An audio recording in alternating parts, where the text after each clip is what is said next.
Welcome back again to the Ivory Tower Collections. Today's video, we're going to be focusing on yet another Intellivision system. This time, the Super Video Arcade, which was basically the Sears version of the standard Model 1 Intellivision system. The Sears unit is also kind of unique for two ways. One, obviously it looks a little different from a normal Intellivision, but in reality on the inside it's pretty much exactly the same. The other main difference and other desirable feature about the Sears version of the Intellivision is the fact that it featured removable controllers. So what are we going to do with this Intellivision Sears unit today? Well, I'm glad you asked. We're going to be installing one of these. What is this, you might be asking yourself? Well, this is an RGB output board developed by a cool guy in France who goes by the name of Yannick. As such, I've been referring to this as the Yannick RGB Intellivision board. Let's check it out. Here is the RGB board itself. Again, this was developed by a cool guy in France who goes by the name of Yannick. And what's kind of neat about this board, this one's basically taking the video signals that are already present and then basically adjusting and isolating those individual signals as needed, and then using an amplifier to actually put out the colors that we need for RGB use. So as a result, this board is strictly RGB output only, so it doesn't offer a means or any other method on it for outputting any other formats. So there's a couple things I want to point out on this board. First of all, this is basically a version 2 prototype board. I had a batch of these made up that Yannick had sent to me, and they've required some hardware modifications. That's why you see these additional components soldered onto the board here. Final versions of this board, once it's been finalized and set up the way it needs to, won't include these components, as they will have been integrated within the actual PCB itself. So this side here that's actually marked with an H2 next to it, and then you'll see a number of different vias on it. This is actually the input section of the board. So all of our inputs from all of our different video sections will go into this portion here. Over here where it says H1, this is actually the output vias. So all of our wiring that's going to go to our output connector, be an 8-pin or a 9-pin mini DIN, what have you, uses this. I want to draw your attention over here. You're going to see a series of resistors marked as R50, R51, and R52. These are 75 ohm output resistors, which is pretty common on boards like this for attenuation purposes, but you'll also notice that there are vias both in front and behind of each of these resistors. That's because, depending on your particular setup or cable or what have you, in some instances it's actually necessary to remove resistors like this, but Yannick decided to make it a little easier. If you need the resistors, then you can just leave them as they are, but if for some reason you might find the picture to perhaps be a bit too dark, then you can actually bypass these resistors by simply installing jumpers on these vias both in front and behind it. So essentially you don't have to remove the resistors, you can leave them as they are, and then you can just, install jumpers to bypass them. Simple as that.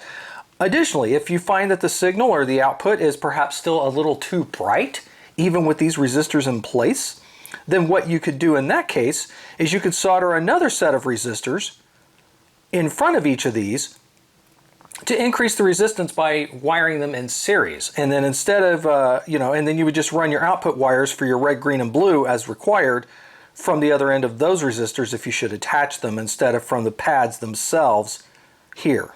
So, there's some versatility that can be adjusted here. Pretty cool. So yeah, that's Yannick's board. As far as measurements are concerned, it measures just a hair over 1 inch in width and is approximately 3 inches wide. So that should give you a pretty good idea as to the dimensions for possible installation and where emplacement goes. So what might be some of the tools that you'll need for today's project? Well, for starters, as is always required, we're going to need that number 2 Phillips. It's just like we've said before, it's pretty much a staple with everything that has to be worked on with most of these consoles. You might also want a small flat-bladed screwdriver. This will come in handy for removing some of the RF shielding a little bit later. You're going to want to have a couple of pairs of some good electrical tweezers if you can. I've got a couple of different kinds, different ones that I might use from time to time. You're going to need some desoldering braid. most likely. Again, this will be useful for getting rid or removing the RF shielding. You're also going to need a good set of side cutters, also pretty much a requirement for most of this work. Preference on some good wire strippers like these. You're probably also going to need some needle nose pliers. You know, whatever sizes you decide you want to use is fine. We're also going to need, of course, our solder and a good temperature controlled soldering iron. And then for the actual project, we're of course going to need our RGB board. And then you're going to need to decide what you want to do for your AV output. In my particular case, I am going to be using a 9-pin mini DIN. Make sure you got some flux on hand. Makes working on stuff a lot easier to make that solder adhere where it needs to. And then have some alcohol available, as well as some Q-tips and possibly a toothbrush to clean stuff with, right? With that, let's go ahead and open up the Intellivision. To open up most Model 1 Intellivisions, it's pretty much the same process, whether you have the Sears unit or a standard Model 1 2609 from Mattel. You're going to need a number 2 Phillips. And what you're going to find is that there are 6 screws that must be removed from the bottom housing. You have one on either side of the cartridge port area. You have one both in front and behind, center. And then you have 2 more over here on the opposite end. So I'm going to go ahead and undo these screws now.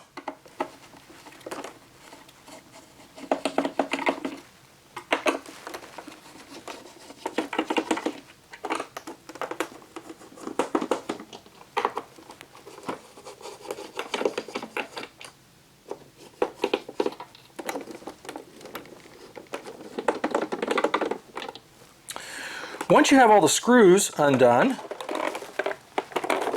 going to flip it over here. Then it's just a matter of removing your controllers. There we go. You'll also need to pop off the power button. I just had to pull up and lift up on it, but you may find that you may have to use a thin flat blade screwdriver or something to try to get under it to wedge it if it's really tight. You should be able to essentially lift the cover off at this point. And you will have all of your controller wires to deal with. So I'm just going to grab those and kind of pull those out of the way. To remove and break it down further, you've got 6 more screws that you have to undo. These are the ones that are, and again, this is unique sorta to the Sears unit because of the way it's designed, but the Model 1 has something similar. You have to undo the screws here for the controller tray. And on these screws, I just kind of tend to keep them inside the controller tray because I just kind of set it off to the side, and this way I know where they are. Now, because the Sears unit has the 9-pin connectors on the disc tray or on the controller tray, there's 2 things you would have to do at this point to remove it. You would either have to carefully go ahead and unplug the wires from the PCB itself, which I may do, or you can also remove the controllers from the tray. And the easiest way to do that is just to lightly grab it on the edges and just kind of lift up the little tabs a little bit as you roll it back to break it loose. But if you don't feel comfortable doing that, then just go ahead and unplug them from the PCB. In order to remove the main board out of the Intellivision, you're also going to have to undo the power ribbon cable, which just slides into place like that. And then you also have this additional 5-volt wire here that has to be removed.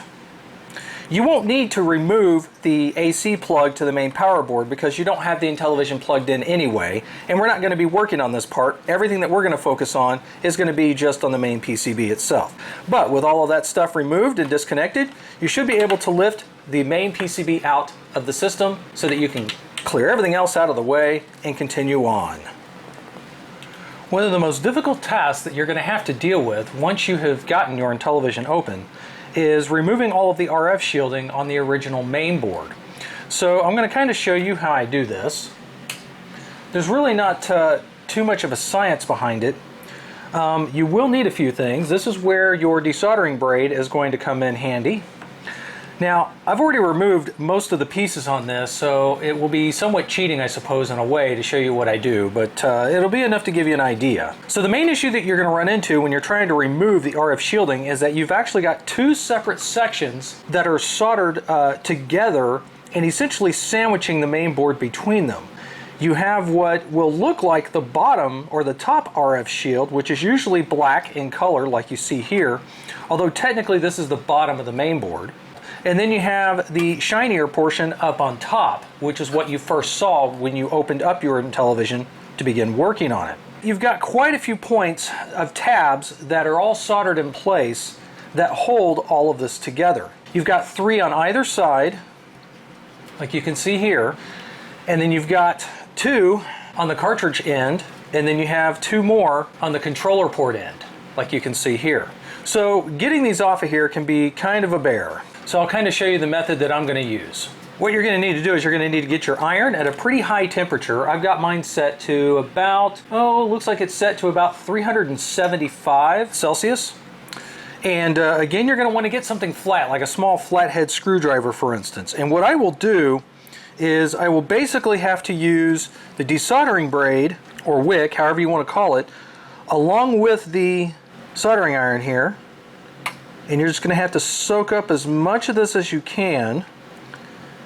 And be warned, this is going to get pretty warm while you're working with it. So yeah, you just kind of soak up as much of this as you can. Now the reality is you're probably not going to be able to get all of it because you're going to have quite a bit that's going to be hiding underneath the in between the tabs of everything. Okay, that's done a pretty good job. And then from here, this is where you're going to use something like a flat tip screwdriver. And what you're going to want to do is you're going to want to wedge it in such a way that you can kind of get underneath the tab like this as you hit it with the soldering iron from up above, and then just pry it up off of the other tab as much as you can. So once you've done that all the way around, and you may have to work with it, you know, you may have to like work a tab at a time and come back and do it some more, then you should be able to take a flathead screwdriver and be able to slowly and carefully pry this top shielding off.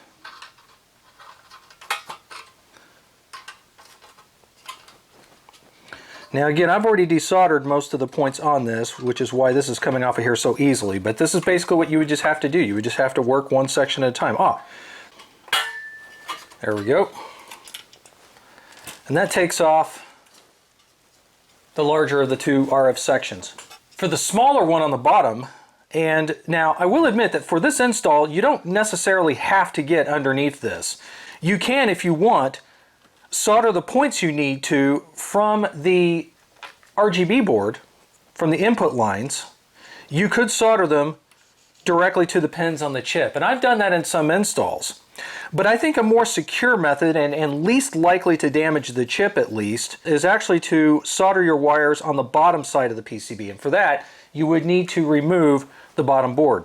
Now to do this, it's basically the same rules. We're just going to use our desoldering braid, and we're going to, this time we're going to have to apply it around the edges. So I'm just going to do a few of these also to kind of give you an idea. Put a little bit of flux on it.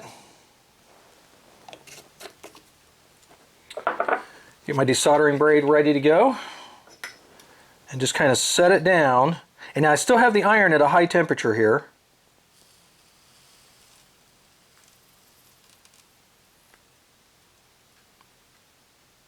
And I'm just leaving the desoldering braid attached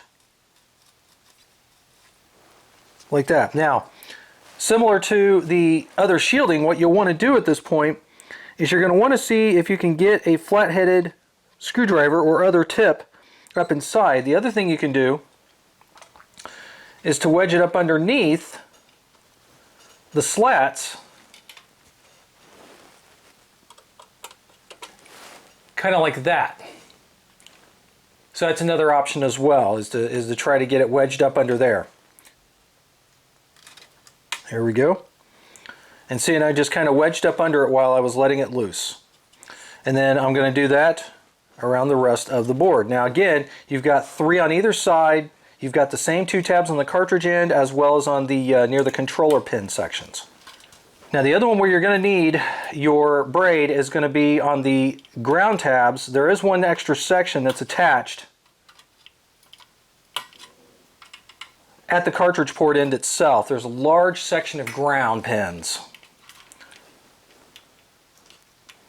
And I'm going to go ahead and use my desoldering braid on this. Normally I would also use my desoldering pump for something like this, but I'll see if I can get by with using my braid on this, which is what most people would probably have access to.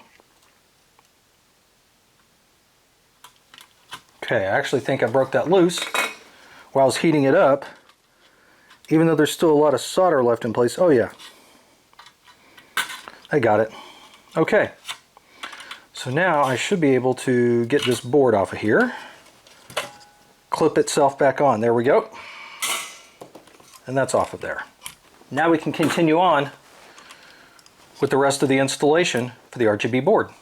We now have the main board out, which is the main item that we're going to have to work on. We've got all the RF shielding removed as needed just to help us out and get to where we need to. So the next question comes in, well, where do we want to install our RGB board? Well, it is kind of a large board, but there are a couple of places where you could install this. But here's the thing to keep in mind. Remember that H1 on the edge is your output section, or your output vias, and H2 along the bottom corner here is your input. So wherever and however you decide to mount this board inside your system, you're going to want to try and align it in such a way that it makes it a little easier to route your wiring where it needs to go. Now it's important to note that wherever you decide to mount the board, pay attention to these holes right here in the main PCB. These are the holes where part of the controller tray sits down in place and screws into place. So you don't want to cover up these holes with the board or any of your wiring. Just something to keep in mind. Once you've decided where you want the board to go, now you need to decide on what you're going to do for your AV jack. Now, the actual AV jacks that I'm using, again, are these 9-pin mini DINs, and these are actually designed for PCB mounting. You'll notice that they have actual pins on the bottom of it here. And that's because, again, it's designed to be put into a PCB that is configured for it and mounted on top of it. But because we don't really have anything like that on the Intellivision, and because I want to try to keep everything as contained as I can on the main board, what I'm actually going to do is I'm going to install this 9-pin mini DIN similar to my ColecoVision RGB, and then I'm going to solder it onto part of the ground trace right there on the Intellivision, right there next to the RF modulator. Now, another option you can do is if you'd never plan to use the RF modulator again, you could actually desolder and remove the RF modulator and then instead install and mount your 9-pin mini DIN in place of where the RF modulator used to be. That way you don't have to drill any extra openings into your case to accommodate the 9-pin cable. But yeah, I've already got some solder laid out here on this ground trace to help with that. Another thing I did and I've discovered is that if you just solder these flat to the board, then once they're actually installed and everything's put back together, you'll find that the actual AV jack sits a little too high and it makes it very difficult to actually insert a cable into it easily. As a result, what I'll do is I'll add a little bit of extra height, and in this case I've just cut off a little section of perf board that's a little smaller diameter than the jack itself, and I've soldered it already to the bottom, or to the top as it actually is, of the jack. And this will serve as a spacer to help me solder it down into place where I need to. I will say that you could do some other options. For instance, it might not be a bad idea to solder the jack into this corner, for instance. You just need to be careful about this ferrite bead that's sitting here and this trace here, because you don't want to short anything out. But again, in this particular installation, I've already got my openings made for it, and I'm just going to install it right there. So enough talking about that. Let's go ahead and let's get started on the process for what we need to do to get this RGB board installed, wired up, and ready to go.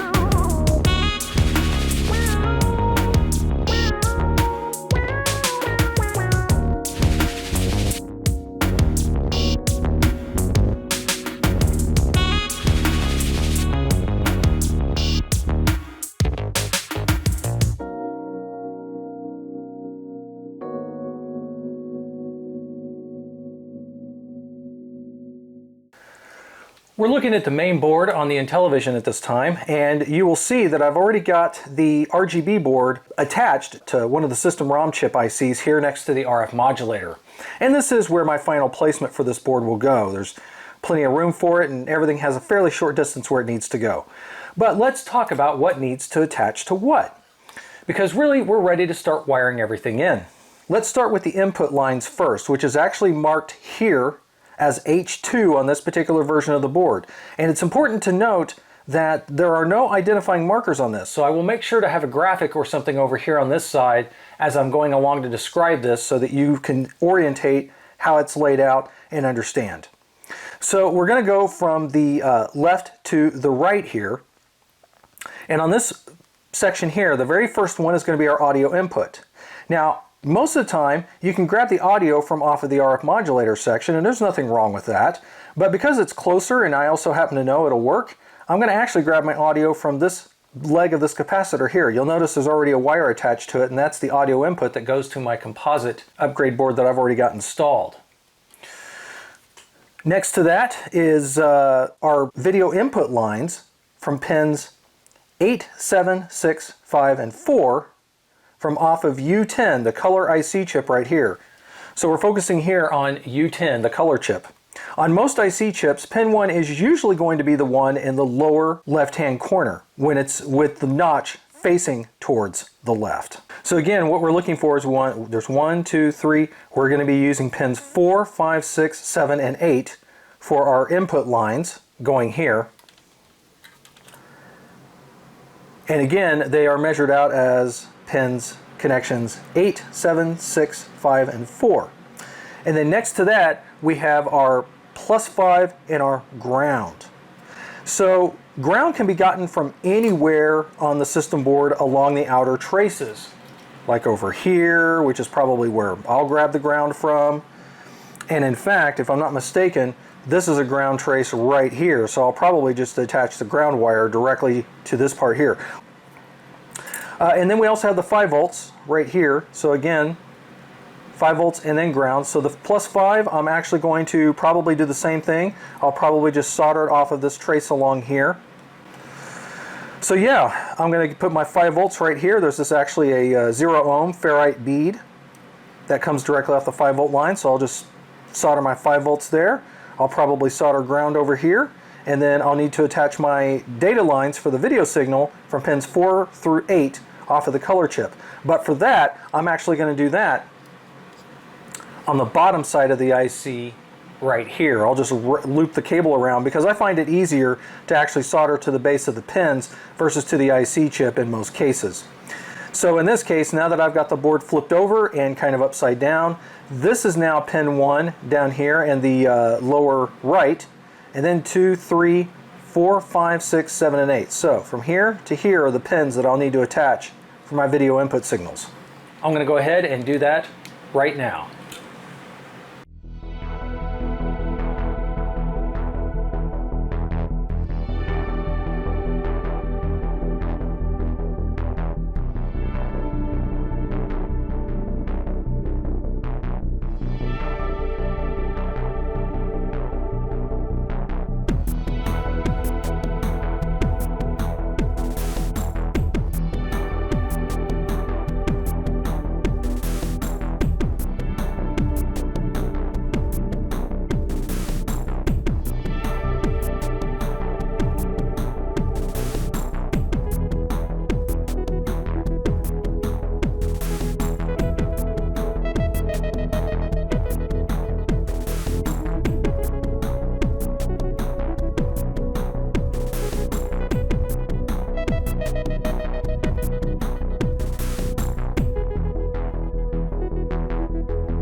I now have my initial input wires in place. What I'm going to do now is I'm going to use my multimeter and I'm going to verify the continuity to make sure everything's good to go on the wiring.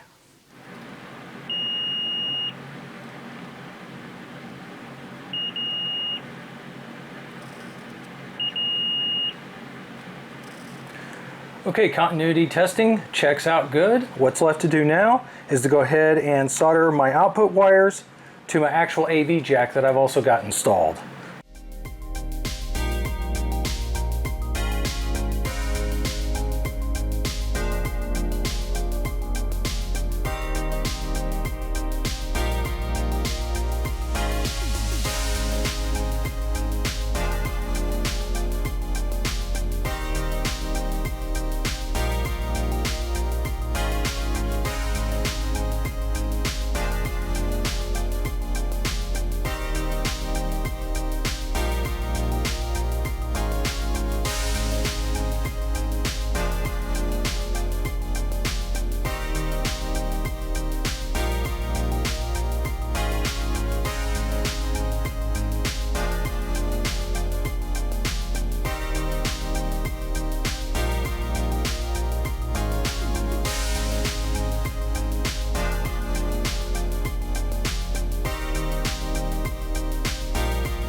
There we go.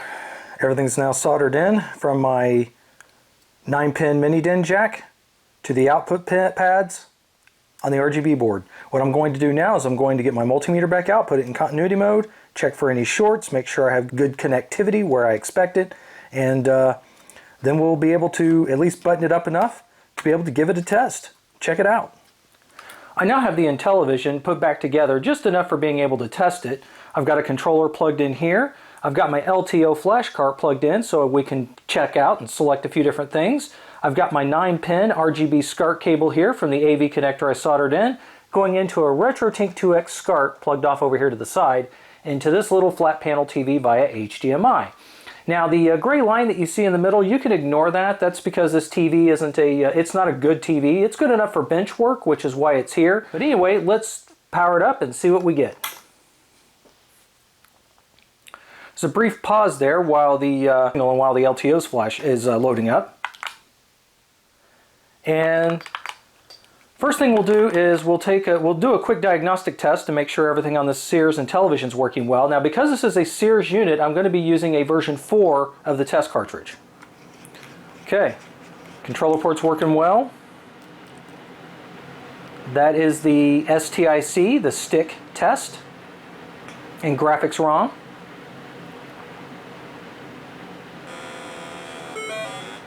Audio test.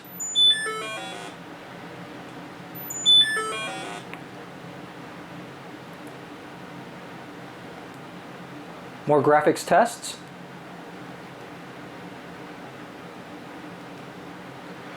Let's check out something else. Let's check out something fun. How about a quick game of, how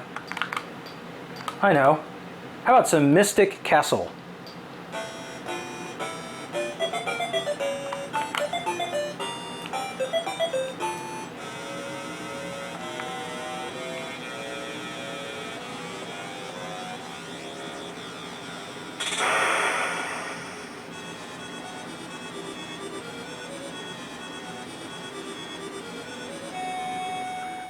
Well, I guess that's pretty much it for this video. I've got the Intellivision back together again, and everything seems to be working fine. So thanks again for hanging out on this video. I hope that this tutorial for installing Yannick's RGB board into your Intellivision system was helpful. But yeah, gotta admit, I'm pretty impressed with this kit. It's not very difficult to install. It's about the same. In fact, it's almost exactly the same as the other one I installed for component output on an Intellivision 2 in my previous video. And yeah, so if you don't mind, I'm gonna go back to playing some Intellivision. I'll catch you guys next time.